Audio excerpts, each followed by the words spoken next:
Welcome students. पिछली class में हमने आरएच ब्लड ग्रुपिंग के बारे में पढ़ा। मैंने आपको बताया कि जो आरबीसीज होते हैं उन आरबीसीज की सरफेस पर एक आरएच प्रोटीन पाई जाती है, आरएच फैक्टर कहते हैं, आरएच एंटीजन कहते हैं। इसकी डिस्कवरी सबसे पहले रिसस मंकी में की गई थी। और अगर ये आरएच फैक्टर प्रेजेंट है तो पर्सन्स जो होते हैं वो आरएच पॉजिटिव माने जाते हैं। और कुछ लोग ऐसे होते हैं जिनके आरबीसीज पर ये आरएच फैक्टर नहीं पाया जाता है, तो ऐसे लोगों को हम आरएच नेगेटिव कहते हैं, उनका ब्लड ग्रुप नेगेटिव कंसिडर होता है। और हमें याद रखना है कि ये देखिए आप 80% ह्यूमन पॉपुलेशन जो होती है उनमें ये आरएच फैक्टर प्रेजेंट है, सिर्फ 20% लोग ऐसे होते हैं जिनके पास आरएच फैक्टर एब्सेंट होता है। ध्यान रखने वाली बात हमें ये है कि जो आरएच पॉजिटिव पर्सन है बच्चों, ये आरएच नेगेटिव पर्सन को ब्लड डोनेट नहीं कर सकता है, क्योंकि अगर कोई RH positive person RH negative recipient को ब्लड डोनेट करेगा तो जो रेसिपिएंट होगा वो उन आरएच फैक्टर के अगेंस्ट में एंटीबॉडीज़ बना लेगा, और वो जो एंटीबॉडीज़ बनते हैं वो अल्टीमेटली जो डोनर के आरबीसीज हैं उनको डिस्ट्रॉय कर देंगे। सो रिमेंबर वन थिंग, मैंने आपको 4 कंडीशंस बताई है कि जिसमें से सिर्फ एक ही कंडीशन ऐसी है कि आरएच पॉजिटिव पर्सन जो है वो आरएच नेगेटिव को ब्लड डोनेट नहीं कर सकता है। बाकी सारी कंडीशंस चल सकती है। जो नेगेटिव होगा वो पॉजिटिव को कर सकता है, क्योंकि नेगेटिव के पास एंटीजन नहीं है, तो जो रेसिपिएंट होगा जो कि पॉजिटिव है वो कैसे उनके अगेंस्ट में एंटीबॉडीज़ बनाएगा, तो नहीं बनाएगा, कोई दिक्कत नहीं रहेगी। सिमिलरली जो आरएच पॉजिटिव है वो पॉजिटिव को ब्लड डोनेट कर सकता है, और जो नेगेटिव है वो नेगेटिव को ब्लड डोनेट कर सकता है। ओके। और हमने बात करी एक स्पेशल कंडीशन की जिसे हम इरिथ्रोब्लास्टोसिस फीटलिस या हीमोलाइटिक डिजीज ऑफ न्यूबॉर्न भी कहते हैं, इसको आरएच इनकॉम्पेटिबिलिटी भी कहते हैं। बच्चों ये जो इनकॉम्पेटिबिलिटी होता है ना, इसका मतलब होता है मिसमैचिंग। तो अगर किसी के 2 पर्सन के ब्लड, एक का पॉजिटिव हो गया और एक का नेगेटिव हो गया, तो मैच नहीं कर रहा है, तो इनकॉम्पेटिबिलिटी जो वर्ड है इसका मतलब होता है मिसमैचिंग। ये कंडीशन कब डेवलप होती है? ये कंडीशन तब डेवलप होती है बच्चों जब फादर जो है, हस्बैंड जो है आरएच पॉजिटिव हो और जो वाइफ है वो आरएच नेगेटिव हो। ऐसी कंडीशन में फर्स्ट प्रेगनेंसी तो नॉर्मल हो जाएगी, फर्स्ट प्रेगनेंसी फर्स्ट डिलीवरी तो बिल्कुल नॉर्मल हो जाएगी, कोई दिक्कत नहीं होगी। लेकिन मैंने बताया कि जो फर्स्ट डिलीवरी होगी, पार्चुरेशन का जो प्रोसेस होगा, उस समय प्लेसेंटा जब रप्चर होता है तो फीटस का कुछ ब्लड मदर के साथ मिक्स हो जाता है, मदर के ब्लड के साथ मिक्स हो जाता है। खैर बच्चा तो डिलीवर हो जाएगा, लेकिन मदर जो है अगले कुछ दिनों में उन आरएच एंटीजन के अगेंस्ट में एंटी आरएच एंटीबॉडी बना लेगी। और स्पेशल बात यह है कि ये जो एंटीबॉडीज़ बनेंगे ये आईजीजी एंटीबॉडीज़ बनते हैं जो प्लेसेंटा को क्रॉस कर सकते हैं। तो बच्चों फर्स्ट डिलीवरी तो नॉर्मल हो जाएगी, लेकिन अब ये फीमेल जब सेकंड टाइम कंसीव करेगी तो उस समय क्या होगा कि मदर की बॉडी में जो एंटी आरएच एंटीबॉडीज़ प्रेजेंट है वो प्लेसेंटा से लीक होते हुए प्लेसेंटा को क्रॉस करते हुए फीटस की बॉडी में पहुंचेंगे और फीटस के आरबीसीज को डिस्ट्रॉय कर देंगे। ओके। और फीटस के आरबीसीज के डिस्ट्रॉय हो जाने से या तो फीटस की डेथ हो सकती है, या उसको सीवियर एनीमिया हो सकता है, या उसको जॉन्डिस हो सकता है, and that condition is called as erythroblastosis fetalis.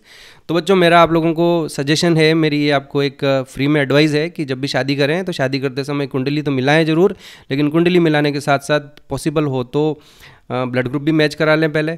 और अगर ऐसा नहीं हुआ है, ब्लड ग्रुप आपने मैच किया ही नहीं और कमिटमेंट कर लिया, और कमिटमेंट भी बड़ा भारी वाला कर लिया कि जीना इसी के साथ मरना इसी के साथ, ऐसी कंडीशन कोई आ गई तो कोई बात नहीं, डरने की ज़रूरत नहीं है, टेंशन लेने की ज़रूरत नहीं है। हमारे पास इसका ट्रीटमेंट अवेलेबल है। डिलीवरी के ठीक बाद एक एंटी आरएच एंटीबॉडी का इंजेक्शन लगेगा, और उसके बाद जो मदर होगी वो एंटीबॉडीज़ का प्रोडक्शन नहीं करेगी। ध्यान रखने की बात यहाँ पर यह है बच्चों कि हर डिलीवरी के बाद ये इंजेक्शन लगे, तो आप चाहें कितने भी 2, 3, 4, 5 जितने बच्चे पैदा करना चाहें पैदा कर सकते हैं, लेकिन ध्यान रखें हर डिलीवरी के बाद एक ये एंटी आरएच एंटीबॉडी का इंजेक्शन लगेगा। तो बच्चों अब हम आगे बढ़ते हैं और प्लेटलेट्स के बारे में बात करते हैं। याद रखें हम ब्लड पढ़ रहे हैं, ब्लड में हमने सबसे पहले प्लाज्मा पढ़ा और उसके बाद फॉर्म्ड एलिमेंट्स पढ़े। फॉर्म्ड एलिमेंट्स में हमने सबसे पहले डब्ल्यूबीसीज पढ़े, उनके फंक्शंस पढ़े, उसके बाद हमने आरबीसीज के बारे में बात की और ब्लड ग्रुप के बारे में बात करी। Let's begin with the platelets. बच्चों ये जो प्लेटलेट्स होती है ये हमारे ब्लड के 3rd नंबर के फॉर्म्ड एलिमेंट्स है, और इन प्लेटलेट्स को हम जैसे कि आप यहाँ देख सकते हो हम इन्हें थ्रोम्बोसाइट्स भी कहते हैं। याद रखें कि जो थ्रोम्बोसाइट्स होती है ये कंप्लीट सेल्स नहीं होती है, जैसा कि ये डायग्राम आप यहाँ देख सकते हैं। सी दिस डायग्राम हमारी बोन मैरो में रेड बोन मैरो में एक स्पेशल सेल होती है जिसे हम मेगाकैरियोसाइट्स कहते हैं। याद रखें ये मेगाकैरियोसाइट्स उन्हीं हमारी माइलॉइड प्रोजेनाइटर से बनती है। बोन मैरो में जो स्टेम सेल्स होती है उन स्टेम सेल्स के डिवाइड होने से 2 तरह की सेल्स बनती है, माइलॉइड प्रोजेनाइटर और लिम्फोइड प्रोजेनाइटर। माइलॉइड प्रोजेनाइटर से ही ये मेगाकैरियोसाइट्स बनती है। और बच्चों आप जैसा कि यहाँ देख सकते हैं कि ये जो माइलॉइड प्रोजेनाइटर है इनके फ्रेगमेंटेशन से ये जो छोटे छोटे टुकड़े बन रहे हैं, ये जो छोटी छोटी सेल्स बन रही है, इन्हीं छोटे छोटे टुकड़ों को हम प्लेटलेट्स या थ्रोम्बोसाइट्स कहते हैं। बच्चों ये जो प्रोसेस होता है, इस प्रोसेस के लिए ये जो हमारी थ्रोम्बोसाइट्स बन रहे हैं इसमें एक हार्मोन की रिक्वायरमेंट होती है, और इस हार्मोन को हम थ्रोम्बोपोएटिन हार्मोन कहते हैं, और ये जो हार्मोन है वो लीवर से बनता है। एक सिमिलर हार्मोन मैंने आपको इरिथ्रोपोएसिस जब आरबीसी का प्रोडक्शन होता है उस समय भी बताया कि वहाँ पर भी हमें एक हार्मोन की रिक्वायरमेंट होती है जिसे हम इरिथ्रोपोएटिन कहते हैं। इंटरेस्टिंग बात यह थी कि इरिथ्रोपोएटिन का प्रोडक्शन होता है वो किडनी से होता है, लेकिन यहाँ ये हमारा जो हार्मोन है थ्रोम्बोपोएटिन जो प्लेटलेट्स फॉर्मेशन के लिए रिक्वायर्ड है, this hormone is produce from liver. Okay, और हार्मोन का क्या नाम है हमारे पास बच्चों? हार्मोन का जो नाम है वो थ्रोम्बोपोएटिन है। तो ये कैसी दिखाई देती है अगर आप देखना चाहें तो मेरे पास एक ये डायग्राम भी है, आप देख सकते हैं कि ये जो हमारे पास सेल्स हैं ये आपकी, ये देखिए ये जो जितनी भी पर्पल कलर की आपको ये सेल्स दिखाई दे रही है बेसिकली सेल्स नहीं है, ये हमारे पास थ्रोम्बोसाइट्स है। तो इनकी अपीयरेंस इस तरह की होती है। याद रखें इनमें भी न्यूक्लियस वगैरह नहीं होगा क्योंकि ये एक बड़ी सेल के टुकड़े हैं, तो टुकड़े होने के कारण इनमें भी प्लेटलेट्स में भी न्यूक्लियस नहीं होता है। लेकिन हाँ, मैमल्स के अलावा जितने भी वर्टिब्रेट्स हैं लाइक बर्ड्स हैं, रेप्टाइल्स हैं, एम्फीबियंस हैं या फिशेज़ हैं, उनके ब्लड में भी प्लेटलेट्स जैसी सेल्स होती है। उनके पास एग्जैक्टली प्लेटलेट्स नहीं होते हैं, उनके पास स्पेशल सेल्स होती है। उन स्पेशल सेल्स को हम, जैसा कि ये यहाँ दिखाई दे रहा है, उन स्पेशल सेल्स को हम स्पिंडल सेल्स कहते हैं। ओके, और ये काम वही करती जो प्लेटलेट्स का, यानी कि they involve in blood clotting, clot बनाने में हेल्प करती है हमारे प्लेटलेट्स। अभी मैं आपको पढ़ाऊंगा कि प्लेटलेट्स का मेन फंक्शन क्लॉटिंग होता है। ये जो स्पिंडल सेल्स होती है इनका भी वही फंक्शन है, they help in clotting of the blood. लेकिन ये हमारे जो मैमल्स में प्लेटलेट्स होती है उनसे थोड़ी सी डिफरेंट है। इनमें न्यूक्लियस होता है और इन्हें हम प्लेटलेट्स नहीं कहते हैं, फिर हम इन्हें स्पिंडल सेल्स कहते हैं। तो ये आप याद रख सकते हैं कि ये स्पिंडल सेल्स जो होती है, क्या लिखा है मैंने यहाँ, you just see that special nucleated cells which perform the functions of platelets in non mammalian vertebrates. जो दूसरे वर्टिब्रेट्स हैं मैमल्स के अलावा, उनमें जो काम प्लेटलेट्स को करना चाहिए यानी कि ब्लड क्लॉटिंग का, वही काम करती है, पर इनमें न्यूक्लियस होता है और हम इन्हें प्लेटलेट्स नहीं कहते, हम इन्हें स्पिंडल सेल्स कहते हैं। ओके, आगे बढ़ते हैं बच्चों। कुछ इंपॉर्टेंट पॉइंट जो सिर्फ आपको याद रखने के लिए है, इनमें एक्सप्लेनेशन के लिए कुछ है नहीं, तो मैंने पहले से लिखा हुआ है। जो हमारे पास प्लेटलेट्स का नॉर्मल काउंट होता है वो 1.5 लाख टू 3.5 लाख होना चाहिए बच्चों, है ना। तो मैं इसको यहाँ लिख सकता हूँ, ये मैंने पूरा लिखा हुआ है, लेकिन ये 1.5 लाख से लेकर 3.5 लाख जो है ये हमारे ब्लड के अंदर नॉर्मल काउंट होना चाहिए थ्रोम्बोसाइट्स का, प्लेटलेट्स का। ओके, पर mm³ हमें ना सारी वैल्यूज़ जो मैंने आपको पर mm³ ही बताई है। WBCs की वैल्यू 6 to 8,000 पर mm³, और RBCs की जो मैंने बताई वो आपको 5 to 5.5 मिलियन, है ना, 50 लाख से 55 लाख पर mm³ ऑफ ब्लड। और जो हमारे पास प्लेटलेट्स हैं इनका काउंट 1.5 लाख टू 3.5 लाख पर mm³ होना चाहिए। अगर किसी वजह से, जैसा कि डेंगू जैसी डिजीज़ में होता है कि अगर आपका प्लेटलेट काउंट कम हो जाता है तो उसके लिए फिर हमारे पास एक टर्म है जिसे हम थ्रोम्बोसाइटोपिनिया कहते हैं। What happens, decreased platelet count. और एग्जांपल ऐसा किस में होता है, डेंगू फीवर जो होता है उसमें ये कंडीशन डेवलप होती है। ओके बच्चों, आगे बढ़ते हैं हम। जो प्लेटलेट्स होते हैं एक बार जब बन जाते हैं तो बनने के बाद इनका जो लाइफ स्पान होता है वो 9 to 10 डेज़ के अराउंड रहता है। तीनों का लाइफ स्पान याद रखें। WBCs का लेस देन 10 डेज़ बताया था मैंने आपको, RBCs का लाइफ स्पान 120 डेज़ होता है, और प्लेटलेट्स का जो लाइफ स्पान है वो 9 to 10 डेज़ है। फाइन। फंक्शंस क्या है प्लेटलेट्स का बच्चों? फंक्शंस सिंपल है। Platelets produce a variety of substances most of which are involve in coagulation और क्लॉटिंग ऑफ ब्लड। यानी कि जो कोएगुलेशन, क्लॉटिंग को ही दूसरा वर्ड दिया है हमने, कोएगुलेशन, जो ब्लड की क्लॉटिंग होती है। और इसमें जो प्लेटलेट्स हैं इनका डायरेक्ट और इनडायरेक्ट रोल होता है। ये डायरेक्टली क्लॉटिंग में पार्टिसिपेट करती है और कई सारे ऐसे केमिकल्स भी बनाती है जो क्लॉटिंग में हेल्प करते हैं। फाइन बच्चों, ये हमारे पास फोटोग्राफ है। अब आगे बढ़ते हैं क्योंकि प्लेटलेट्स हमारा हो चुका है, और प्लेटलेट्स का जो मेन फंक्शन है वो ऑब्वियसली जैसे कि आपको पता है क्लॉटिंग होता है। तो मैं अब आपको क्लॉटिंग के बारे में समझाऊंगा, लेकिन क्लॉटिंग के बारे में समझने से पहले कुछ हम इम्पोर्टेंट टर्म्स के बारे में बात कर लें। एक टर्म मैं यहाँ यूज़ कर रहा हूँ बच्चों, haemostasis. Okay, I repeat, haemostasis. The process that stops bleeding is called haemostasis. हमारा जब कभी चोट लगती है, कुछ भी होता है, तो एकदम से ब्लड बहने लगता है, और उस ब्लड के बहने को रोकने का जो प्रोसेस है, ब्लीडिंग को स्टॉप करने का जो प्रोसेस है, उसको इसके लिए हमारे पास एक टर्म है हीमोस्टेसिस। याद रखें, बहुत सारे बच्चे यहाँ कन्फ्यूज़ होते हैं। हीमोस्टेसिस को हमें कन्फ्यूज़ नहीं करना है होम्योस्टेसिस से। एक सिमिलर टर्म है होम्योस्टेसिस। होम्योस्टेसिस का मतलब होता है maintenance of constant internal environment. हमारी बॉडी का अंदर का जो एनवायरनमेंट है उसको कांस्टेंट मेंटेन करना, उसके लिए एक अलग टर्म है होम्योस्टेसिस। लेकिन अगर the process of stopping of bleeding को रोकने का जो प्रोसेस है, तो हमारे पास एक मिलती जुलती टर्म है जिसे हम हीमोस्टेसिस कहते हैं। सिमिलरली हमारे पास यहाँ पर एक और टर्म है दैट इज़ ब्लीडिंग टाइम। तो ऐसा लगता है कि कितनी देर तक ब्लीडिंग होती रहेगी उसे हम ब्लीडिंग टाइम कहते हैं। नहीं, ऐसा नहीं है, ये गलत है। The time required for ceiling, clot बनने के लिए और ब्लीडिंग को रोकने के लिए जितना टाइम चाहिए उस टाइम को हम ब्लीडिंग टाइम कहते हैं। और नॉर्मली ये 2 to 4 मिनट्स होता है। फाइन बच्चों, हमारे पास आगे बढ़ते हैं और मैं आपको बताना चाहूँगा कि हमारे पास 3 मेथड्स हैं जिससे हम ब्लीडिंग को रोकते हैं। तो जो पहला मेथड है आप देख सकते हैं, वेस्कुलर स्पाज्म है बच्चों। दूसरा जो मेथड है इसे हम प्लेटलेट प्लग कहते हैं। और तीसरा जो हम डिटेल में पढ़ने वाले हैं, केमिकल क्लॉटिंग और कोएगुलेशन। तो सबसे पहले हम फर्स्ट मेथड जो है उसके बारे में बात करते हैं कि बच्चों जो हमारे पास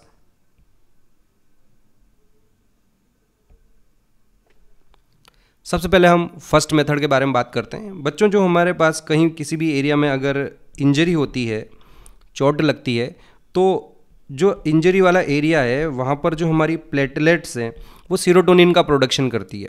अब याद करिए, सीरोटोनिन वही केमिकल है जो वैसोकॉन्स्ट्रिक्टर होता है। सीरोटोनिन का प्रोडक्शन मास्ट सेल्स भी करती है, सीरोटोनिन का प्रोडक्शन हमारी जो बैसोफिल्स हैं वो भी करती है। बट ऑल्सो रिमेंबर कि जो हमारी प्लेटलेट्स हैं they are also filled with large amount of serotonin.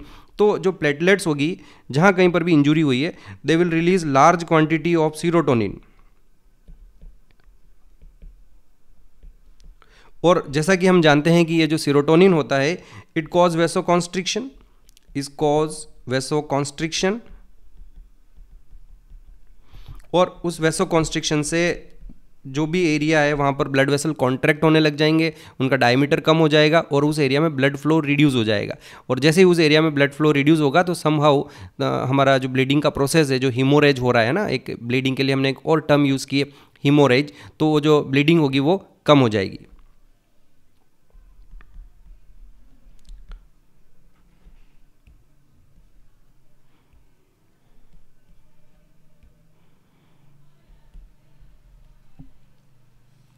So this is all about the first method, vascular spasm. देखो हमने क्या देखा इसमें कि जहाँ कहीं पर भी इंजरी हुई है वहाँ पर जो प्लेटलेट्स हैं वो एक्टिवेट हो जाएगी and they will release serotonin. Serotonin से वैसोकॉन्स्ट्रिक्शन होगा और इस वैसोकॉन्स्ट्रिक्शन से वहाँ पर उस एरिया में ब्लड लॉस रुक जाएगा।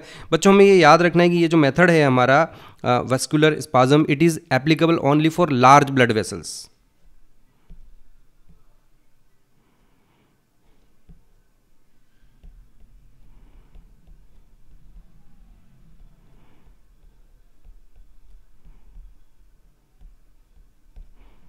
वहीं पर ये मेथड काम करेगा।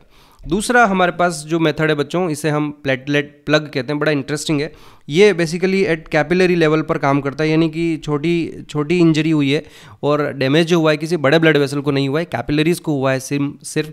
तो उस जगह पर ये प्लेटलेट प्लग वाला जो प्रोसेस है ये काम होगा। और बड़ा सिंपल सा है कि अगर किसी एरिया में कैपिलरी डैमेज हुई है तो उस डैमेज वाला जो एरिया होगा वहाँ पर जो प्लेटलेट्स होगी वो एक्टिवेट हो जाती है और एक्टिवेट होकर वो स्टिकी हो जाती है। वो कई सारे केमिकल्स का भी प्रोडक्शन करती है। हम इसके डिटेल में नहीं जाएंगे क्योंकि ये हमारा पार्ट अभी नहीं है। तो सिंपली हम इसको सीखेंगे कि वो कुछ केमिकल्स रिलीज़ करती है, लाइक वो एडीपी रिलीज़ करती है, कुछ आयंस रिलीज़ करती है और वहाँ पर जितनी भी कैपिलरीज है वो स्टिकी हो जाती है। और जो हमारी कैपिलरी का डैमेज हुआ है वहाँ जाके वो एक दूसरे के साथ चिपक जाएगी। और जैसे हम किसी बॉटल के का जो ओपन माउथ होता है वहाँ पर कॉटन वगैरह कुछ लगा के उसे एक प्लग से बंद करने की कोशिश करते हैं, सिमिलरली ये जो प्लेटलेट्स है वो उस एरिया को जाकर बंद कर देगी, उसको ब्लॉक कर देगी और वहाँ से ब्लड लॉस जो है वो बंद हो जाएगा। याद रखें ये क्लॉटिंग नहीं है, chemical clotting is all together different. It is simply called as platelet plug. देखिए मेरे पास इसका एक फोटोग्राफ है, मैं वो आपको दिखा देता हूँ। तो ये देखिए हमारे पास एक यहाँ दिखाया मैंने आपको कि ये जो एरिया है आप यहाँ देख सकते हो कि यहाँ कैपिलरी की वॉल जो है वो डैमेज हो गई है और उस डैमेज के बाद यहाँ पर ये जो कैपिलरीज है जाके वहाँ स्टिकी हो गई और एक प्लग जैसा स्ट्रक्चर बना दिया जिससे ब्लड लॉस नहीं हो। This is what we call platelet plug. और ये सिर्फ कैपिलरी लेवल पर ही इफेक्टिव है क्योंकि अगर कोई बड़ा ब्लड वेसल डैमेज होगा ना तो वहाँ पर ब्लड का फ्लो इतना फास्ट होता है और प्रेशर इतना ज़्यादा होता है कि अगर ये प्लग बनेगा तो ये प्लग बह के चला जाएगा या बाहर निकल जाएगा ये उस ब्लड वेसल से।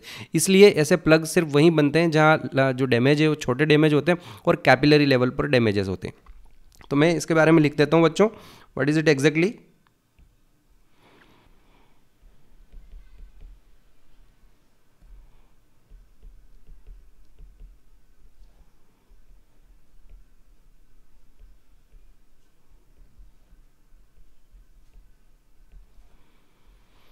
So you can see here, at the site of capillary damage, platelets become sticky and form a plug onto the damage area, और इस तरह से वहाँ पर ब्लड लॉस रुक जाएगा। फाइन बच्चों, अब हमारे पास तीसरा मेथड है जिसे हम केमिकल क्लॉटिंग या कोएगुलेशन कहते हैं। जब भी हम कभी क्लॉटिंग के बारे में बात करते हैं तो हम इसी थर्ड वाले मैकेनिज्म की ही बात करते हैं। This is very important. तो अब हम इसको आगे डिटेल में स्टडी करते हैं, केमिकल क्लॉटिंग या कोएगुलेशन।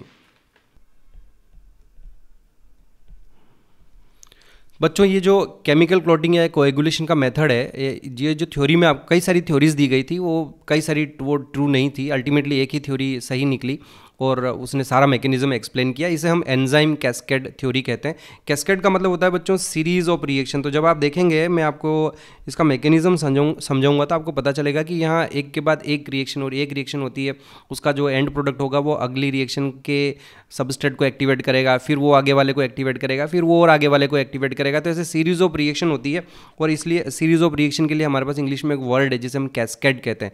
तो that's why the theory is also given the name enzyme cascade theory, है ना। तो बच्चों, अब ये जब हम एंजाइम कैस्केड थ्योरी इसका मैकेनिज्म पढ़ेंगे तो मैं आपको ये बता देता हूँ कि इस थ्योरी में, इस केमिकल क्लॉटिंग के मैकेनिज्म में कई सारे केमिकल फैक्टर्स की रिक्वायरमेंट होती है। और हम जैसे जैसे इसका मैकेनिज्म सीखते गए, समझते गए, और कौन कौन से मॉलिक्यूल्स इन्वॉल्व है, तो हमें नए नए मॉलिक्यूल्स की डिस्कवरी होती गई और पता चला कि ये सारे मॉलिक्यूल्स क्लॉटिंग में इन्वॉल्व होते हैं। और कुल मिला के हमें 12 फैक्टर्स की डिस्कवरी हमने करी जो डायरेक्टली क्लॉटिंग में इन्वॉल्व होते हैं। आई रिपीट, ये जो केमिकल क्लॉटिंग का मैकेनिज्म मैं आपको समझाने वाला हूँ, ये जो कोएगुलेशन का जो मैकेनिज्म मैं आपको समझाने वाला हूँ, उसमें कुल 12 फैक्टर्स की रिक्वायरमेंट होती है डायरेक्टली। और जब इनकी डिस्कवरी हुई तो हमने इनको नाम दिए, इन फैक्टर्स को हम क्लॉटिंग फैक्टर्स कहते हैं। तो कितने ऐसे हमारे पास क्लॉटिंग फैक्टर होंगे बच्चों? कुल हमारे पास 12 क्लॉटिंग फैक्टर हैं, और मैं आपको उनकी लिस्ट दिखा देता हूँ।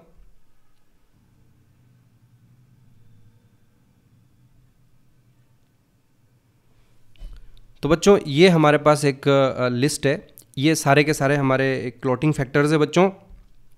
कुल मिला के यहाँ पर ये देख सकते हैं आप कि 12 क्लॉटिंग फैक्टर्स हैं। याद रखें, इसमें इनकी जो नंबरिंग करते हैं वो हम रोमन नंबर में करते हैं। तो ये हमारा क्लॉटिंग फैक्टर नंबर 1 हो गया, ये सेकंड हो गया, ये थर्ड हो गया, फोर्थ हो गया, फिफ्थ हो गया।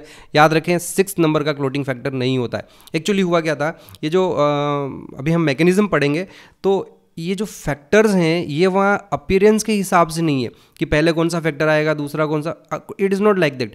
इनके जो नाम दिए गए हैं ना, हमने फाइब्रिनोजन, प्रोथ्रोम्बिन, टिश्यू फैक्टर। अब जैसे फाइब्रिनोजन को फर्स्ट नंबर दिया है, ये फर्स्ट फैक्टर है, प्रोथ्रोम्बिन सेकंड फैक्टर है। तो बेसिकली हमने सबसे पहले डिस्कवर किया कि क्लॉटिंग में फाइब्रिनोजन का इन्वॉल्वमेंट होता है। तो पहला फैक्टर जो डिस्कवर किया गया उसको हमने फैक्टर नंबर 1 कह दिया। दूसरा जो डिस्कवर किया गया, डिस्कवरी हुई, उसको हमने फैक्टर नंबर 2 दे दिया। थर्ड नंबर पर जो डिस्कवर हुआ उसको हमने थर्ड नंबर दे दिया। अभी आप जब मैकेनिज्म पढ़ेंगे तो पता चलेगा कि जो मैकेनिज्म है क्लॉटिंग का, उसमें सबसे एंड में रोल आता है फाइब्रिनोजन का। इसका रोल पहले नहीं आता है, पर एक्चुअली इसकी डिस्कवरी पहले हो गई है ना। तो डिस्कवरी के अकॉर्डिंगली हमने इनको ये नंबर्स दिए हैं, first, second, third, fourth, fifth and like that. 6 number पर हमको एक फैक्टर के बारे में पता चला कि, और हमने उसको 6 नंबर दिया, पर बाद में पता चला कि वो उसका डायरेक्ट रोल नहीं है और उसको हम इस फैक्टर की सीरीज़ में नहीं रख सकते। तो हमने उसको बाद में वहाँ से हटा दिया। इसलिए हमारे पास 6 नंबर का फैक्टर नहीं है। एक था पहले, लेकिन उसको फिर हमने कहा कि नहीं, it can not be included in that series. तो वो 6 फैक्टर यूं का यूं हटाया, और अगर बाकी उस सब की हमने नंबरिंग चेंज नहीं करी, तो इस वजह से ये हमारा फैक्टर तो 12 है, लेकिन जो एंड फैक्टर आएगा ये आप यहाँ नीचे की तरफ देखिए, जो लास्ट वाला फैक्टर है, ये फैक्टर नंबर हमारा 13 है।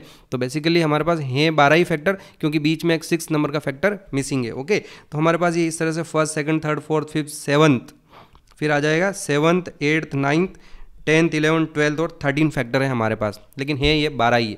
ओके, इनको अलग अलग नाम भी दिए गए। जैसे फैक्टर फर्स्ट है, ये हमारे पास फाइब्रिनोजन है, फिर प्रोथ्रोम्बिन है। फैक्टर नंबर थर्ड जो होता है वो टिश्यू फैक्टर कहलाया जाता है, इसको हम थ्रोम्बोप्लास्टिन भी कहते हैं। अब क्या आपको इन फैक्टर्स के नाम याद रखने हैं बच्चों? आपको इन सारे फैक्टर्स के नाम याद नहीं रखने, मैं बता देता हूँ आपको किस किस के नाम याद रखने हैं। एक तो फैक्टर नंबर 1 फाइब्रिनोजन होता है, ये याद रखना पड़ेगा आपको। ये इजी भी है, ये आपके लिए डिफिकल्ट नहीं होगा, ये याद हो जाएगा आपको। फाइब्रिनोजन का नाम आपने कई बार सुना, प्रोथ्रोम्बिन का नाम आपने कई बार सुना, तो ये जो प्रोथ्रोम्बिन होता है ये आपका फैक्टर नंबर 2 हो जाएगा।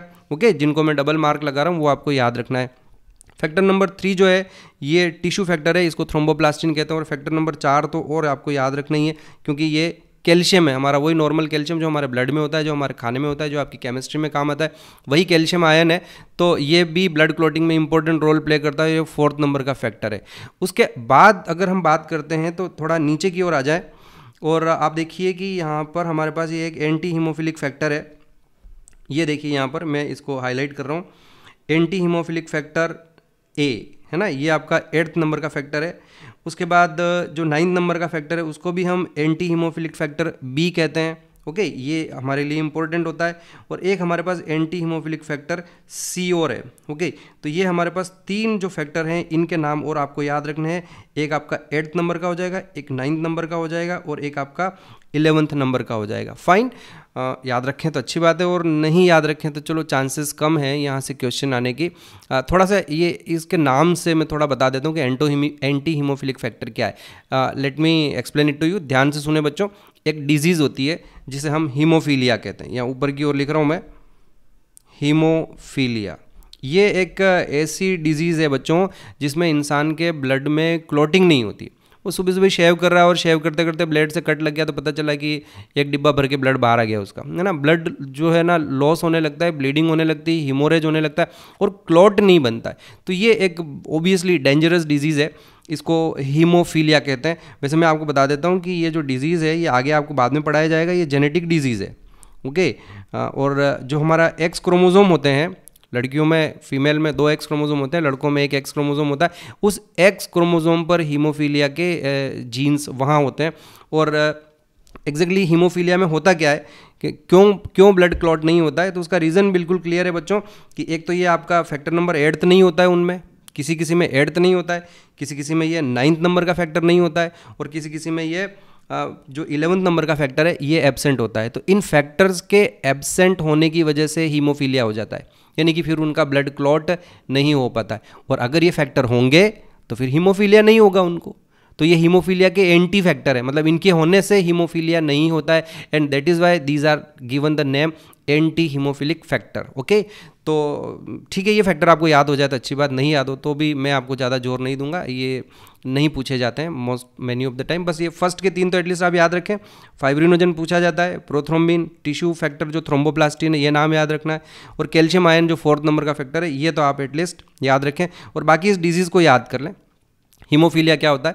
Haemophilia is a genetic disorder, genetic disease है, एक्स लिंक्ड डिसऑर्डर है, मतलब इसका क्रोमोसोम जो होता है वो एक्स क्रोमोसोम पर होता है, तो एक्स लिंक्ड डिजीज़ है ये।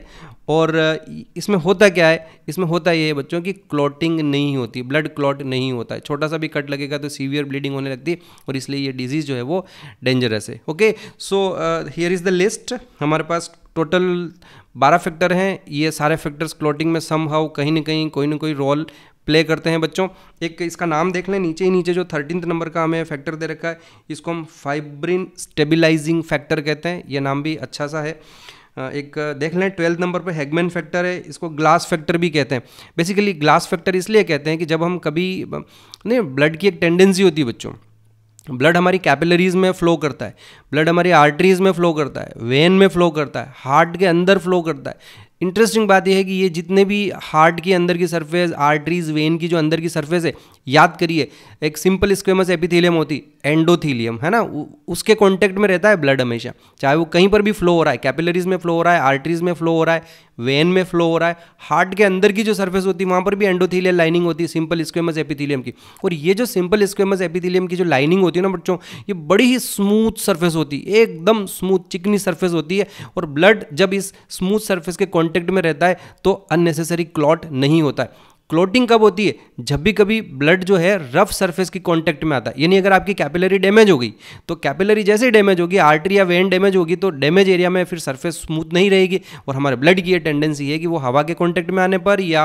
रफ सरफेस के कांटेक्ट में आने पर क्लॉट होने लगता है। इवन जो ग्लास होती है, आप किसी को ब्लड अपना टेस्ट कराने गए किसी लेबोरेटरी में और उसने आप इंजेक्शन से 5 ml ब्लड निकाला और एक टेस्ट ट्यूब में डाल दिया। अब आपको लगता है कि टेस्ट ट्यूब तो ग्लास की बनी हुई है और ग्लास की अंदर की जो सरफेस है वो तो बड़ी ही स्मूथ सरफेस है, पर क्या वहाँ ब्लड क्लॉट होगा? डेफिनेटली होगा। वो भले ही ग्लास आपको स्मूथ लग रहा है, लेकिन आपकी आर्टरी और आपकी जो वेन्स के अंदर की सरफेस है वो जितनी स्मूथ होती है, ग्लास उतना स्मूथ नहीं है। ओके, और व्हाट हैपन्स एग्जैक्टली तो कि ग्लास के कांटेक्ट में आते ही ये जो हमारा फैक्टर है 12th नंबर का फैक्टर, जिसको हम हेगमैन फैक्टर भी कह रहे हैं, इसको हमने ये देखो ग्लास फैक्टर कहा है, हमने इसको कांटेक्ट फैक्टर भी कहा है। ये वो फैक्टर है जो ग्लास के या किसी भी दूसरी चीज़ के कांटेक्ट में आता है तो एक्टिवेट हो जाता है और ब्लड की क्लोटिंग शुरू कर देता है, and that is why it is given the name glass factor या कॉन्टैक्ट फैक्टर या हेगमैन फैक्टर। हेगमैन साइंटिस्ट का नाम है।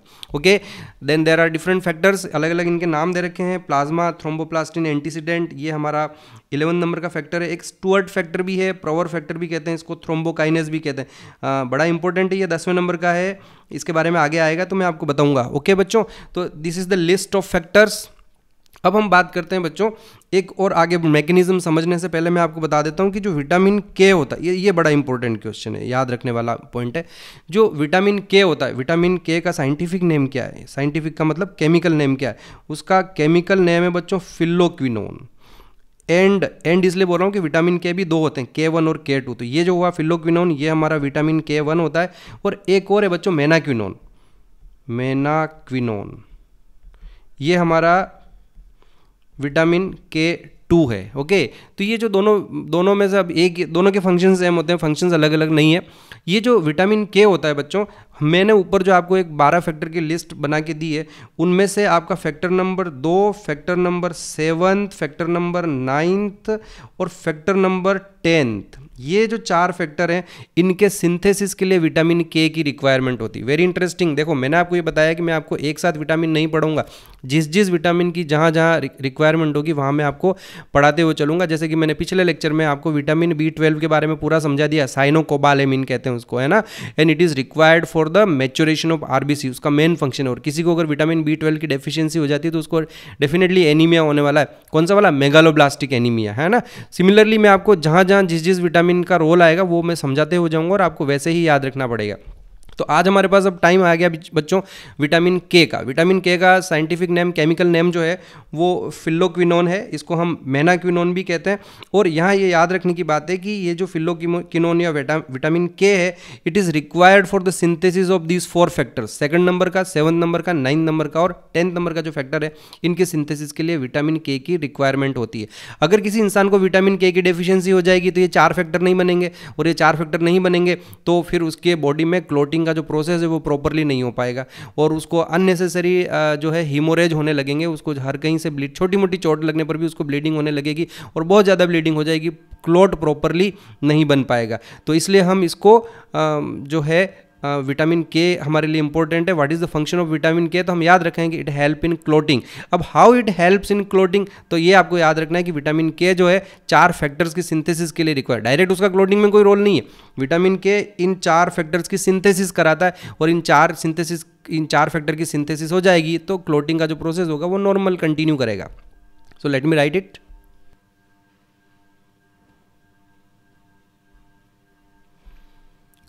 So you can see here vitamin K is required for the synthesis of factor 2nd, 7th, 9th and 10th। और याद रखें vitamin K is clotting vitamin, clotting में help करता है ये। फाइन बच्चों, अब आगे बढ़ते हैं, हम एग्जैक्टली मैकेनिज्म देखें कि क्लॉटिंग होती कैसे है, यानी कि एंजाइम कैस्केड थ्योरी का जो मैकेनिज्म है उसको डिस्कस कर लें अब हम।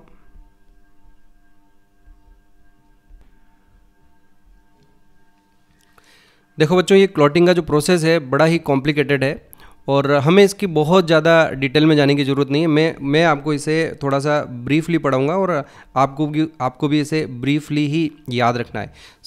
याद रखें, इसमें बेसिकली 3 मेजर स्टेप्स होगी।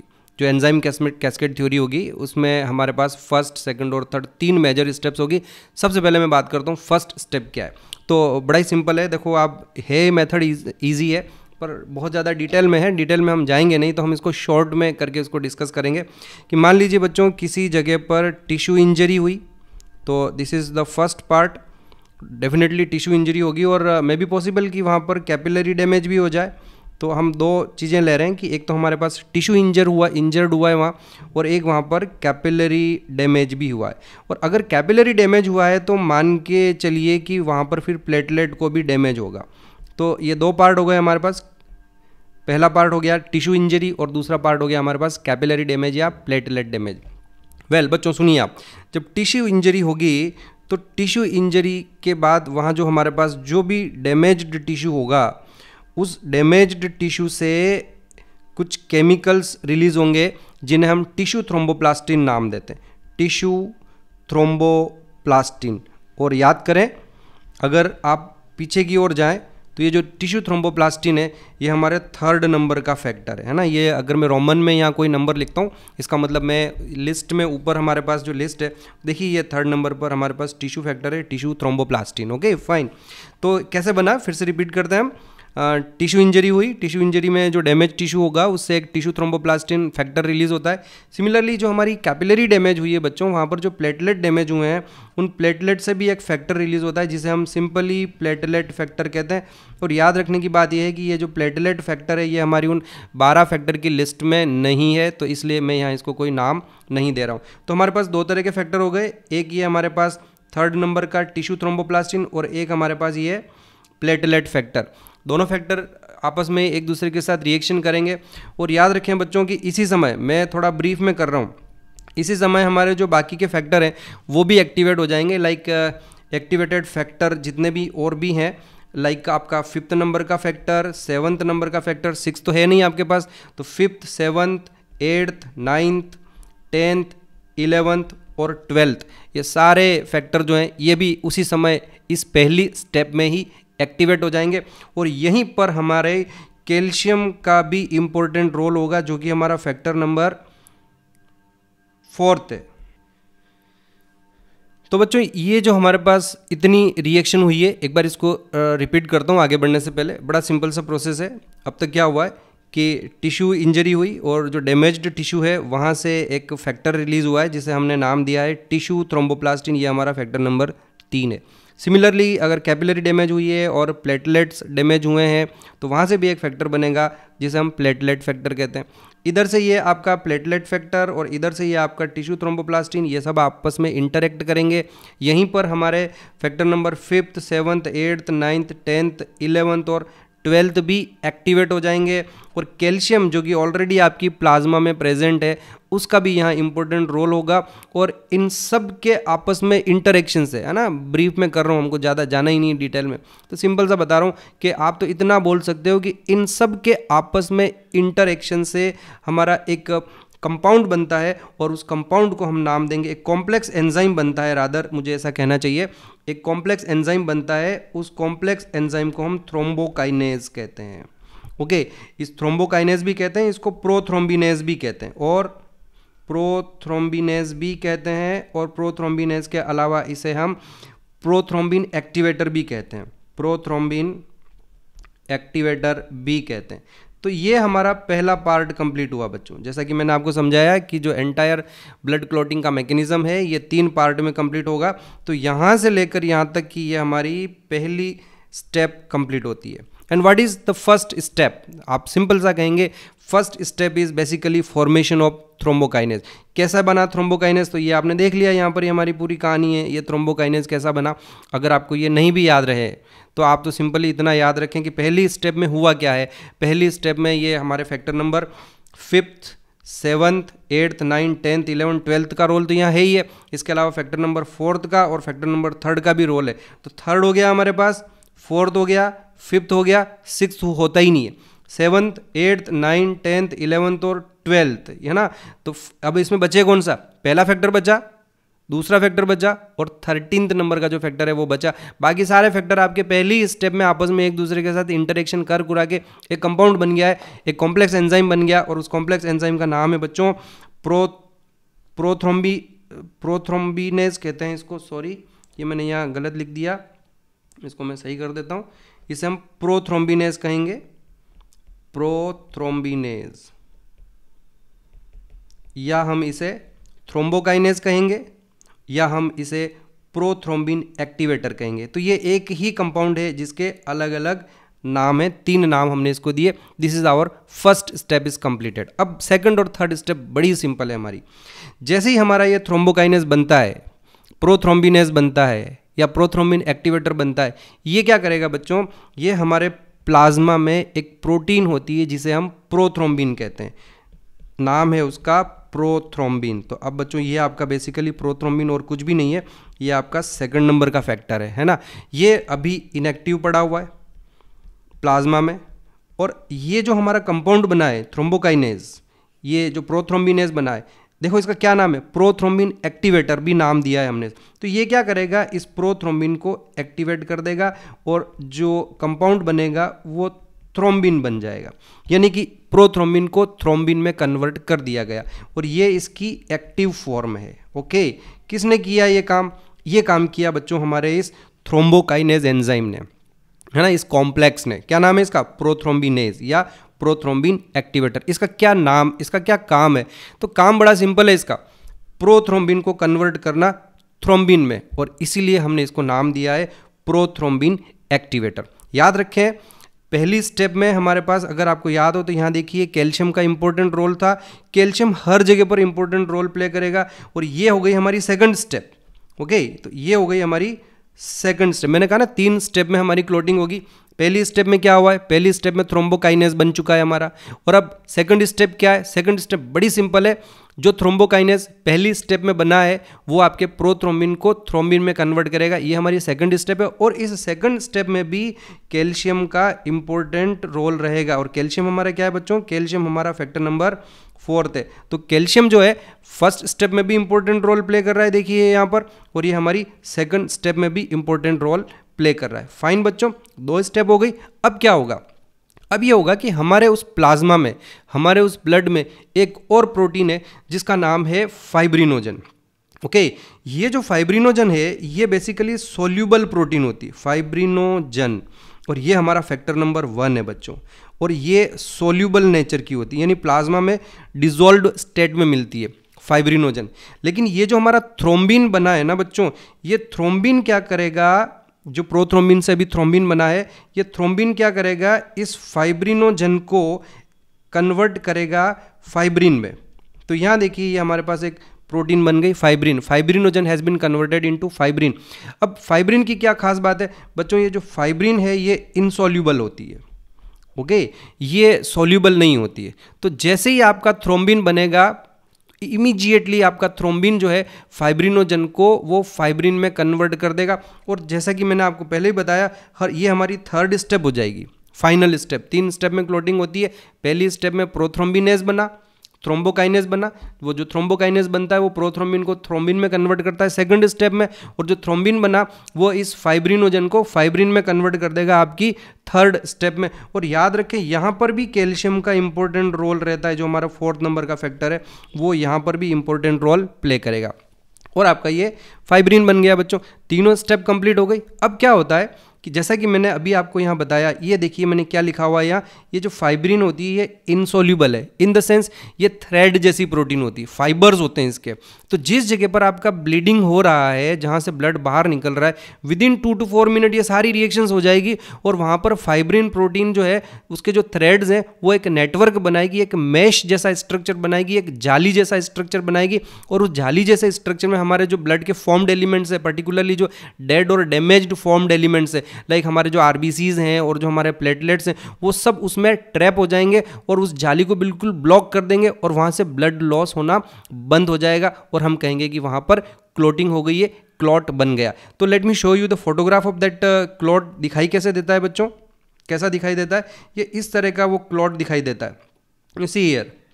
तो आप देख सकते हो कि यहाँ पर ये क्लॉट बना है, और इस क्लॉट में ये जो हैं ये सारे के सारे हमारे पास ये जो फाइबर्स आपको दिखाई दे रहे हैं, ये फाइबर्स सारे आपके फाइब्रिन प्रोटीन है। ओके, और इस फाइब्रिन प्रोटीन में ये हमारे आरबीसीज जो हैं, जो दूसरे आरबीसीज है, वो सारे ट्रैप हो जाते हैं। तो ये बच्चों हमारा क्लॉट बन गया। So let me write this. So you can see here, fibrin is thread like protein which form a mesh like structure, जाली जैसा स्ट्रक्चर बना देता है ये, जैसा कि आपको यहाँ दिखाई दे रहा है। Dead and damaged formed elements, line पर ध्यान देना है आपको, ये कि ये लाइन एग्जाम में पूछी जाती है। Dead and damaged formed elements trap into the mash and prevent blood loss. Okay बच्चों, तो ये हमारे पास ब्लड क्लॉट कैसे होता है, उसकी एंजाइम कैस्केड थ्योरी, उसका पूरा मैकेनिज्म आपने यहाँ देख लिया कि फर्स्ट स्टेप में, अब ज़्यादा डिटेल में अगर आप नहीं जा पाते हैं तो कोई बात नहीं, पहला याद रखें, फर्स्ट स्टेप में आपका थ्रोम्बोकाइनेज बनता है, ओके। और ये जो थ्रोम्बोकाइनेज बनता है, प्रोथ्रोम्बिनेज बनता है या प्रोथ्रोम्बिन एक्टिवेटर बनता है, ये हमारे प्रोथ्रोम्बिन को थ्रोम्बिन में कन्वर्ट कर देता है। ये हमारी सेकंड स्टेप हो जाएगी। और जो थ्रोम्बिन है वो फाइब्रिनोजन को फाइब्रिन में कन्वर्ट करेगा। फाइब्रिनोजन सॉल्यूबल होती है, लेकिन फाइब्रिन हमारी इनसॉल्यूबल प्रोटीन होती है जो इस तरह के थ्रेड बनाती है, और उस थ्रेड में हमारे आरबीसी ट्रैप हो जाएंगे, हमारे दूसरे फॉर्म्ड एलिमेंट्स ट्रैप हो जाएंगे और वहाँ पर एक क्लॉट बन जाएगा।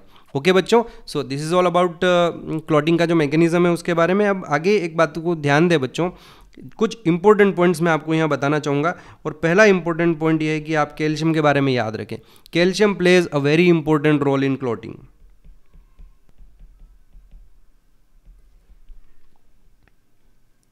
आपको याद होगा मैंने ईडीटीए के बारे में बताया था आपको। ईडीटीए एक जो है क्लॉटिंग को रोकने के लिए केमिकल कंपाउंड होता है ना, सिंथेटिक एंटीकोएगुलेंट है वो। नेचुरल एंटीकोएगुलेंट तो जैसे हिपेरिन है, या जो हिरुडिन होता है लीचेस के अंदर होता है, मॉस्किटोज में एनोफिलिन होता है, वो तो सारे नेचुरल है। लेकिन ईडीटीए मैंने आपको बताया था। तो बेसिकली अगर आपने ब्लड को टेस्ट ट्यूब में लिया है तो वो डेफिनेटली वहाँ जाके क्लॉट होने वाला है, क्योंकि टेस्ट ट्यूब की सरफेस जो ग्लास सरफेस है वो भी उतनी स्मूथ नहीं होती जितनी हमारी ब्लड कैपिलरीज अंदर से स्मूथ होती है। तो ऐसे में ईडीटीए हम टेस्ट ट्यूब में मिला देते हैं। किसी को ब्लड टेस्ट कराने गया है और उसका ब्लड कलेक्ट करके टेस्ट ट्यूब में डाला गया है और अभी टाइम है थोड़ा टेस्टिंग में, और मीनवाइल वो कहीं क्लॉट नहीं हो जाए, तो वो जो पैथोलॉजिस्ट होते हैं या जो भी लैब टेक्नीशियन होते हैं वो उस ब्लड में क्या करते हैं, थोड़ा सा ईडीटीए मिला देते हैं, जिससे उस ब्लड की क्लॉटिंग नहीं होती है। अब ईडीटीए एग्जैक्टली करता क्या है? ईडीटीए उस ब्लड में जितना भी कैल्शियम होता है उसके साथ वो बाइंड हो जाता है, and the calcium do not remain available for the clotting purpose। तो ऐसे में सारा कैल्शियम वहाँ से रिमूव कर दिया गया है ना। तो this is what the role of EDTA. मैं यहाँ लिख देता हूँ।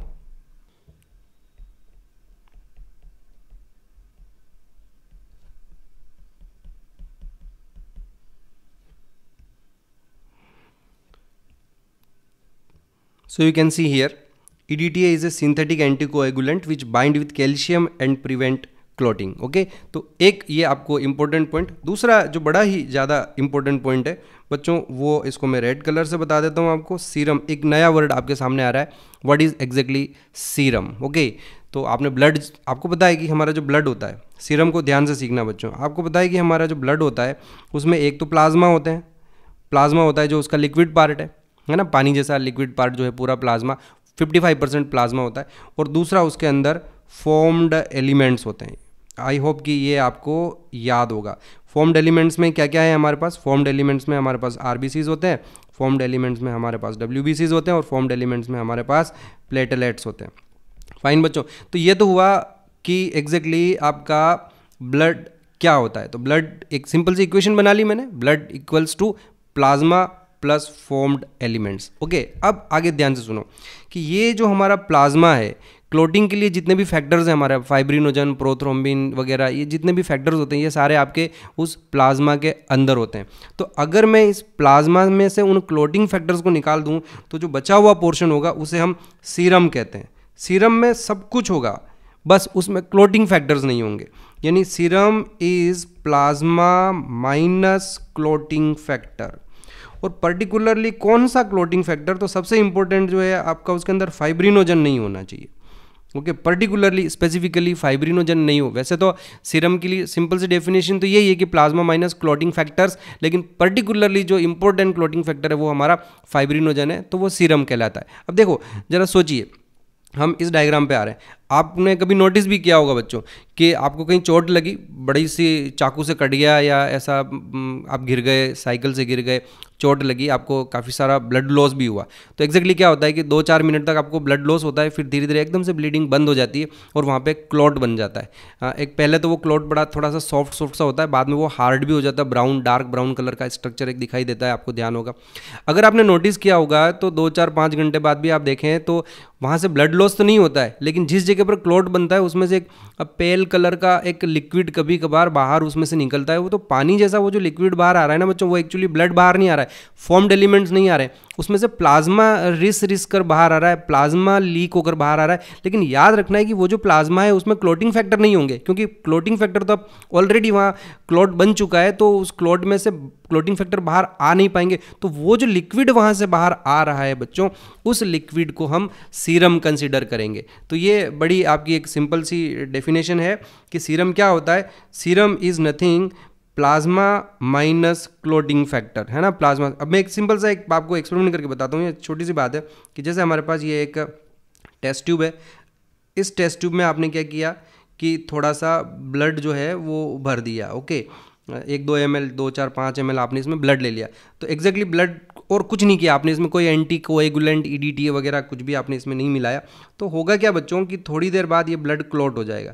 तो क्लॉट हो जाएगा तो आपके जितने भी फॉर्म्ड एलिमेंट्स और फाइब्रिन वगैरह जो हैं वो सारे के सारे यहाँ नीचे की ओर सेटल हो जाएंगे और एक लिक्विड यहाँ ऊपर बचेगा।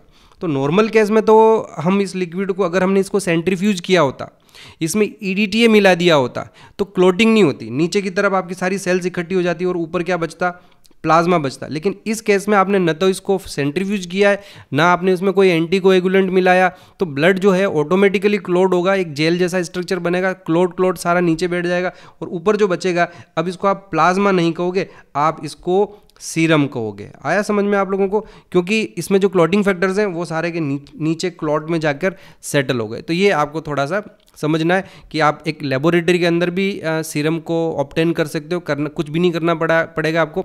ब्लड लो किसी का 10 ml टेस्ट ट्यूब में भर दो, ऑटोमेटिकली ब्लड क्लॉट हो जाएगा, सारा क्लॉट नीचे बैठ जाएगा और बचा हुआ जो पोर्शन होगा उसको आप प्लाज्मा नहीं कहोगे, उसे आप सीरम कहोगे, क्योंकि उसमें अब क्लॉटिंग फैक्टर नहीं है। हाँ, अगर आप ब्लड लेते हो, ब्लड में आप एंटीकोएगुलेंट मिला देते हो, उसको सेंट्रीफ्यूज करोगे, तो फिर सिनेरियो डिफरेंट हो जाएगा। जो मैंने अपनी लेक्चर शुरुआत में मैंने आपको समझाया कि कैसे हम सेंट्रीफ्यूज करते हैं, तो सारे फॉर्म्ड एलिमेंट्स नीचे बैठ जाते हैं और ऊपर जो बचा हुआ पोर्शन होता है उसको हम प्लाज्मा कहते हैं, जो 55% होता है, और नीचे जो फॉर्म्ड एलिमेंट्स होते हैं, पैक्ड सेल वॉल्यूम जो 45% होता है। अगर आपको याद हो, मेरा ब्लड का पहला जो लेक्चर था उसमें मैंने आपको सारा समझाया ये प्रोसेस। यहाँ हम एक दूसरा एक्सपेरिमेंट कर रहे हैं, दूसरे तरीके से हमने किया है। ब्लड लिया और उसको पड़ा रहने दो, अपने आप क्लॉट होगा, क्लॉट सारा का सारा नीचे बैठ जाएगा, उस क्लॉट में RBC भी ट्रैप हो जाएंगे, उसमें WBCs भी ट्रैप हो जाएंगे, उसमें प्लेटलेट्स भी ट्रैप हो जाएंगे, सब नीचे बैठ जाएंगे, और ऊपर जो बचा हुआ पोर्शन होगा उसमें अब कोई क्लॉटिंग फैक्टर नहीं है, तो उसे आप सीरम कहेंगे। Is that clear? तो ये यहाँ पर क्लॉटिंग हो गई है, और क्लॉटिंग होने के बाद ये ऊपर वाला जो हमारा लिक्विड पार्ट बचेगा, इस लिक्विड पार्ट को हम सीरम कहेंगे। फाइन बच्चों, तो ये एक दूसरी इंपॉर्टेंट टर्म मैंने आपको समझाई। तीसरी जो इंपॉर्टेंट टर्म मैं आपको समझाना चाहता हूँ बच्चों, वो है थ्रोम्बोसिस। अब क्या होता है बच्चों कि नॉर्मली क्लॉट कब बनता है? जब आपको कोई चोट लग जाती है, ब्लड हमारी रफ सरफेस की कांटेक्ट में आ जाता है, बाहर आने लगता है, और ऐसे में वहाँ पर क्लॉटिंग हो जाता है। समटाइम व्हाट हैपन्स कि हमारे बॉडी के अंदर ही अंदर ब्लड वेसल्स को कोई इंजरी नहीं होती, ब्लड वेसल्स बिल्कुल इंटैक्ट हैं, लेकिन फिर भी अंदर कभी उस इंटैक्ट ब्लड वेसल की वॉल में क्लॉटिंग हो जाती है, और जब ऐसी क्लॉटिंग होती है तो इसे हम थ्रोम्बोसिस कहते हैं। So this is important term, याद रखें। Clotting in an intact blood vessel is called thrombosis, और जो क्लॉट बनेगा उसे हम थ्रोम्बस कहेंगे। Clotting in an intact blood vessel, thrombosis, the clot itself is called thrombus. अब बच्चों सुनिए, एक और टर्म मैं आपको बताने जा रहा हूं यहां पर, और उस टर्म का नाम है एम्बोलिज्म। देखिए, इसको समझिए कि जैसे ये हमारे पास कोई एक इंटैक्ट ब्लड वेसल है, और किसी कारण से, ये कारण मैं आपको बाद में पढ़ूंगा जब मैं आपको cardiovascular coronary artery diseases CAD जिनको कहते हैं, हार्ट अटैक और मायोकार्डियल इन्फेक्शन वगैरह, ये सारी चीज़ें पढ़ूंगा मैं। ब्लड वेस्कुलर सिस्टम से रिलेटेड डिजीजेज होगी, उस समय मैं आपको बताऊंगा कि इंटैक्ट ब्लड वेसल में क्लॉट कैसे बन जाता है। बट एनीवे, हम ये एज्यूम कर रहे हैं कि ये जो इंटैक्ट ब्लड वेसल है, इस इंटैक्ट ब्लड वेसल में यहाँ पर एक क्लॉट बन गया। ओके, तो अब इस क्लॉट को आप क्या कहोगे? जैसा कि अभी हमने बताया कि क्लॉटिंग के इस प्रोसेस को हम थ्रोम्बोसिस कहेंगे, और ये जो क्लॉट बना है इस क्लॉट को हम थ्रोम्बस कहते हैं। तो यहाँ तक तो ठीक है, ये मैंने आपको एक्सप्लेन कर लिया। पर मान लीजिए क्या होता है बच्चों कि ये क्लॉट जो बना है, ये जो थ्रोम्बस यहाँ बना है, ये टूट जाए, यहाँ से अलग हो जाए, और ये सेपरेट हो जाए। सेपरेट होके इसका कोई टुकड़ा जो है ब्लड के साथ बहते हुए आगे बढ़ जाए, और कहीं बॉडी के किसी दूसरे पार्ट में, हार्ट में या ब्रेन में, किसी नैरो ब्लड वेसल में जाके वहाँ उस नैरो ब्लड वेसल को ब्लॉक कर दे, उसको बिल्कुल आगे जाके बंद कर दे, तो फिर ऐसे प्रोसेस को हम एम्बोलिज्म कहते हैं।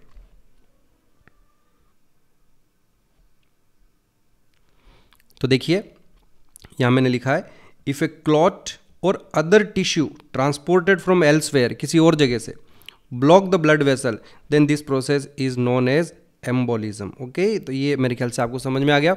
यहाँ इस एम्बोलिज्म में मैंने आपको समझाया है कि ये क्लॉट टूट कर गया है, ये थ्रोम्बस टूट कर गया है, तो इसे हम एम्बोलिज्म कह रहे हैं। एम्बोलिज्म कई तरह का होता है बच्चों।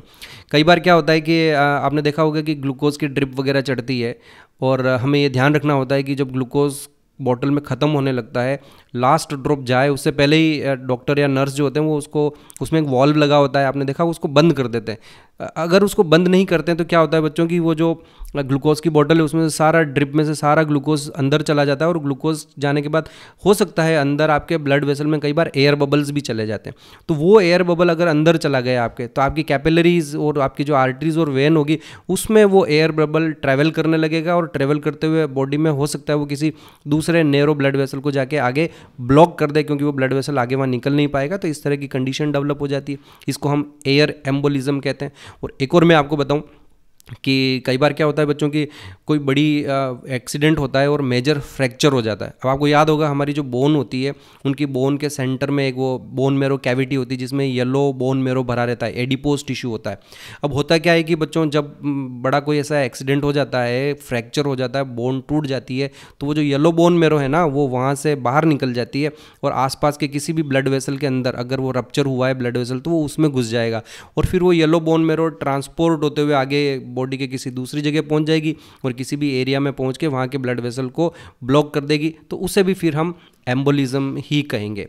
और मैं आपको यहाँ एक बात समझाना चाहूँगा, ध्यान से सुनेंगे, कि कई बार खेलते हुए किसी गेंद से, किसी बैट से या किसी से बड़ी चोट लग जाती है, और हमें दिखता है कि हमारे ना अंदर ही अंदर एक क्लॉट बन गया है, कुछ हिस्सा ब्लैक कलर का हो जाता है, या अंदर इस तरह की इंजरी हो जाती है। और अब होता क्या है कि कुछ लोग कहते हैं कि उस इंजरी वाले एरिया पर गर्म जो है वो हॉट वाटर बॉटल या उससे उसको सेक करने के लिए बोलते हैं, हीटिंग करने के लिए बोलते हैं। बेसिकली ऐसा नहीं करना चाहिए, क्योंकि ये जो हीटिंग का प्रोसेस होता है उसमें क्या होता है कि वो जो क्लॉट जो बना हुआ है ना, वो वार्म हो जाता है, और वार्म होने के बाद वो टूट जाता है वहाँ से। और अगर गर्म करने पर वो क्लॉट वहाँ से टूट कर अलग हो गया, तो फिर वो ट्रैवल करते हुए बॉडी के किसी वाइटल ऑर्गन में पहुँच के वहाँ के ब्लड वेसल को ब्लॉक कर देगा। इसलिए ऐसी जब कभी बड़ी चोट लगती है, मेजर चोट लगती है, और अंदर आप लगता है कि अंदर क्लॉट बन गया होगा, इंटरनली अंदर ही अंदर क्लॉट बना हुआ होगा, तो ऐसे में फिर हीटिंग या सेक करना जो कहते हैं ना, वो हॉट वाटर बॉटल से जो करते हैं, वो उस नहीं करना चाहिए। अदरवाइज उसके ज़्यादा खतरनाक कॉन्सिक्वेंसेस भी हो सकता है, तो इसलिए मना भी करते हैं। ओके, तो ये बच्चों मैंने आपको दो टर्म्स के बारे में सिखाया, समझाया। एक मैंने आपको बताया कि थ्रोम्बोसिस क्या होता है और एक एम्बोलिज्म क्या होता है। एक और टर्म मैं आपको, एक और केमिकल के बारे में मैं यहाँ बताना चाहूँगा आपको, दैट इज़ अबाउट वारफरीन। ओके, ये वारफरीन ये केमिकल सब्सटेंस है बच्चों, और बेसिकली ये विटामिन के का एंटागोनिस्ट है। मतलब ये विटामिन के एक्शन को रोकता है। एक्चुअली ये विटामिन के सिंथेसिस को ही रोक देता है। तो कहानी बड़ी इंटरेस्टिंग है। यहाँ मैं आपको दो केमिकल के बारे में बताना चाहूँगा। एक केमिकल तो हमारा वारफेरिन है, और दूसरा केमिकल है हमारा डाइकोमेरोल। तो मैं उसका भी नाम लिख देता हूँ।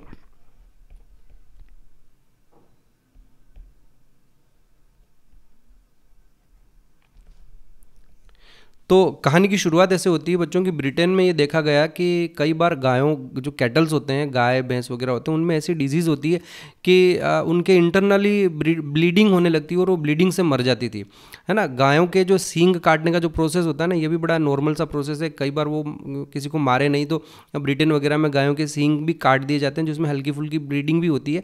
तो उन्होंने देखा कि कुछ एरिया में ऐसा देखा गया कि जब गायों के सींग काटते हैं तो इतनी ज़्यादा ब्लीडिंग होती है कि ब्लीडिंग से वो गायें मर ही जाती है, जबकि नॉर्मली ऐसा होता नहीं है। तो जब स्टडी की गई, काफ़ी सारा साइंटिफिक रिसर्च उन पर हुई कि क्यों मर रही है, इनकी ब्लीडिंग क्यों होने लगती है, तो पता चला कि वो जो गायें जिस घास को खा रही है, उस घास के अंदर एक फंगस होती है, और उस फंगस से ये एक केमिकल बनता है डाइकोमेरोल। तो ये जो डाइकोमेरोल होता है ना बच्चों, ये विटामिन के सिंथेसिस को रोकता है। उन गायों की बॉडी में विटामिन के बनने का जो प्रोसेस होता है उसको बंद कर देता है। अब विटामिन के नहीं बनेगा तो जैसा कि मैंने अभी आपको बताया, factor number 2nd, 7th, 9th और जो 10th वाले फैक्टर हैं, उनकी सिंथेसिस के लिए विटामिन के की रिक्वायरमेंट होती है। तो उनमें विटामिन के की डेफिशिएंसी की वजह से उन गायों में ब्लीडिंग का जो प्रोसेस था वो बिल्कुल डिसरप्ट हो गया, और उनके अंदर वो कंटिन्यूसली ब्लीडिंग होने लगी, और इस तरह से उनकी डेथ हो जाती है। बाद में हमने इस डाइकोमोरल से मिलता जुलता एक केमिकल खुद सिंथेसिस कर दिया, इसी का डेरिवेटिव है वारफरिन। इसका भी फंक्शन वही है जो डाइकोमेरोल का है, लेकिन ये उस डाइकोमेरोल से भी ज़्यादा स्ट्रॉन्ग है और ज़्यादा इफेक्टिव होता है। तो ये जो दोनों केमिकल कंपाउंड, डाइकोमेरोल को तो पहले मैं बता देता हूँ, यहाँ लिख देते हैं हम, it is a fungal product, fungus से मिलता है। जिस घास को वो खाती थी उस घास में ये फंगस उगती थी, तो डाइकोमेरोल हमको वहाँ से मिला और उसी का डेरिवेटिव है ये हमारे पास, यहाँ लिख दिया जाएगा, डेरिवेटिव है वारफरिन। और दोनों केमिकल्स की क्या खास बात है कि both prevent the synthesis of vitamin के।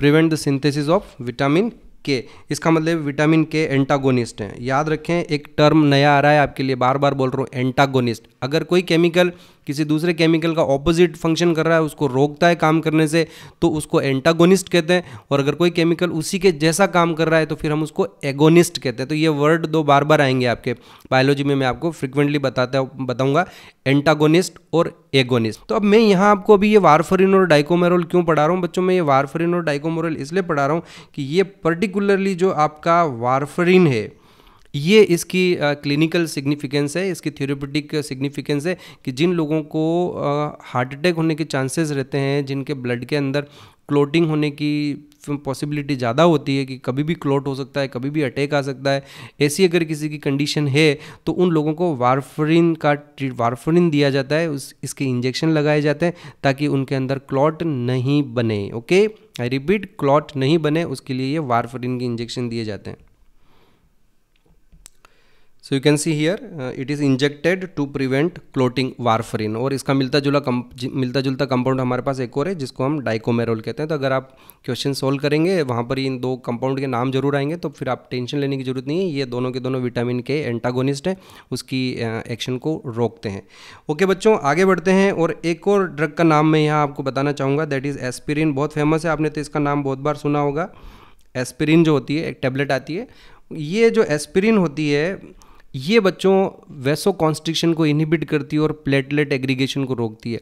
मतलब ये भी बेसिकली आपके जो क्लॉट बनने का प्रोसेस है, थ्रोम्बस बनने का जो प्रोसेस है, उसको रोकती है। और जिन लोगों में हार्ट अटैक होने के चांसेस है, जिनके क्लॉट बनने के चांसेस है, या एक बार क्लॉट बन चुका है, जान तो बच गई है लेकिन आगे वापस क्लॉट बनने के चांसेस है, तो आपने सुना होगा उनको ब्लड थिनर्स दिया जाता है, ब्लड को पतला करने की दवाई दी जाती है। तो बेसिकली उन ब्लड को पतला करने वाली जो दवाइयाँ होती है उनमें मोस्टली ये एस्पिरिन ही होता है, ब्लड थिनर है ये। ओके, करता क्या है, इट इनहिबिट वैसोकॉन्स्ट्रिक्शन, कहीं पर भी वैसोकॉन्स्ट्रिक्शन हो रहा है तो उसको रोकता है, और ये प्लेटलेट एग्रीगेशन को भी रोकता है, and it reduces the chances of thrombus formation. तो देखिए, ये मैंने बताया कि इनहिबिट वैसोकॉन्स्ट्रिक्शन होने को रोकता है, प्लेटलेट एग्रीगेशन को रोकता है, reduces the chances of thrombus formation, clot बनने का जो प्रोसेस है उसको रोकता है। पर मान लीजिए बच्चों किसी के क्लॉट बन ही गया है, किसी को हार्ट अटैक मेजर आ ही गया, तो ऐसी कंडीशन में क्या किया जाएगा, क्योंकि क्लॉट को अब आपको रोकना नहीं है, इन द सेंस ऑलरेडी बन चुका है, आगे नहीं बने उसके लिए तो आप एस्पिरिन दे दोगे या वारफरिन दे दोगे, वट एवर इट इज़। लेकिन अब जो क्लॉट बन गया उसका क्या किया जाए, तो बच्चों उसके लिए हमारे पास अभी दो ड्रग्स के नाम में और बताना चाहूँगा। एक है हमारे पास स्ट्रेप्टोकाइनेज। जैसे ही किसी को हार्ट अटैक होता है और अगर वो टाइमली डॉक्टर के पास पहुंच गया, हॉस्पिटल पहुंच गया, तो इमीडिएटली हार्ट में डायरेक्ट इंजेक्शन लगता है स्ट्रेप्टोकाइनेज का। ओके, और स्ट्रेप्टोकाइनेज बेसिकली स्ट्रेप्टोकोकस कुछ बैक्टीरिया होते हैं उनसे ये मिलती है, ये केमिकल कंपाउंड वहाँ से हमने ऑब्टेन किया है। पर बाद में जाकर हमने क्या किया है कि उससे मिलता जुलता एक केमिकल कंपाउंड जेनेटिक इंजीनियरिंग से बना लिया और उसको नाम दिया जाता है tissue plasminogen activator. Tissue plasminogen activator, tissue plasminogen activator. तो इसको शॉर्ट में हम TPN लिखते हैं, TPA लिखते हैं हम इसे। ये देखिए, तो ये टिश्यू प्लाज्मिनोजन एक्टिवेटर बेसिकली ये है क्या है, ये genetically engineered version of streptokinase. उसका जो काम स्ट्रेप्टोकाइनेज करता है वही काम ये करता है। स्ट्रेप्टोकाइनेज हमें डायरेक्ट बैक्टीरिया से लेना पड़ता है जो हमारे लिए मुश्किल हो जाता है, तो हमने जेनेटिक इंजीनियरिंग से खुद बनाना शुरू कर दिया। अब जेनेटिक इंजीनियरिंग क्या होती है ये मैं आपको बाद में पढ़ूंगा, जब मैं आपको बायोटेक्नोलॉजी पढ़ूंगा। सबसे मज़ेदार पार्ट है वो हमारी बायोलॉजी का, बड़ा मज़ा आएगा जब हम बायोटेक्नोलॉजी पढ़ेंगे। एनीवे, अभी हम बात करते हैं what is exactly tissue plasminogen activator.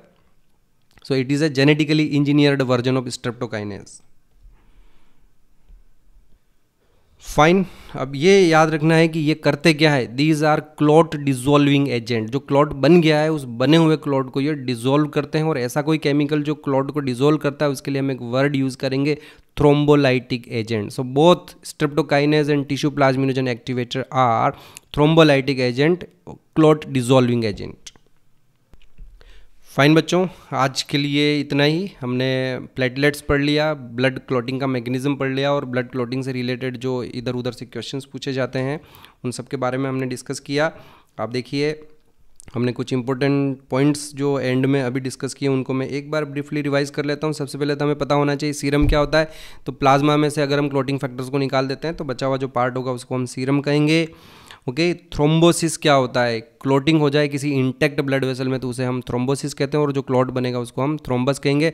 अगर वो क्लॉट टूटकर एक जगह से टूटकर दूसरी जगह पहुंच जाए और किसी दूसरी जगह आर्टरी वेन को ब्लॉक करे तो उस प्रोसेस को हम एम्बोलिज्म कहते हैं। बच्चों, दो केमिकल कंपाउंड है, डाइकोमेरोल और वारफरिन, दोनों के दोनों विटामिन के एंटागोनिस्ट हैं, यानी कि ये विटामिन के सिंथेसिस को रोकते हैं और ब्लड क्लॉटिंग को भी रोकते हैं। और गायों में हमने इनकी डिस्कवरी की थी जहाँ पर ये पता चला कि ये उनमें हीमोरेजिक डिजीजेस के लिए रिस्पॉन्सिबल थी। ओके, एक और केमिकल कंपाउंड एस्पिरिन बड़ा ही फेमस है। ये इसको हम कहते हैं कि ये ब्लड थिनर है, ब्लड को पतला करता है। तो बेसिकली पतला क्या करता है, ये ब्लड वेसल्स में वैसो कॉन्स्ट्रिक्शन को रोकता है, प्लेटलेट के एग्रीगेशन को रोकता है ताकि अननेसेसरी कहीं पर थ्रोम्बस नहीं बने, क्लॉट नहीं बने। ओके, और अगर किसी के क्लॉट बन गया और हार्ट अटैक के समय इमीडिएटली आप हॉस्पिटल पहुंच गए, डेथ नहीं हुई है, तो क्या ट्रीटमेंट दिया जाएगा, जो क्लॉट बना है उसको डिसॉल्व करना पड़ेगा। तो डिसॉल्व करने के लिए दो ड्रग्स दी जाती है बच्चों। एक ड्रग का नाम है स्ट्रेप्टोकाइनेज, और दूसरा इसी का जेनेटिकली इंजीनियर्ड वर्जन जो हमने बनाया है उसे हम टिश्यू प्लाज्मिनोजन एक्टिवेटर कहते हैं, और ये आपके उस क्लॉट को डिसॉल्व कर देते हैं। ऐसा कोई भी कंपाउंड जो क्लॉट को डिसॉल्व करेगा उसे हम कहेंगे थ्रोम्बोलाइटिक एजेंट। फाइन बच्चों, आज के लिए इतना ही। अब अगली लेक्चर में अगला पार्ट डिस्कस करेंगे। Thank you very much.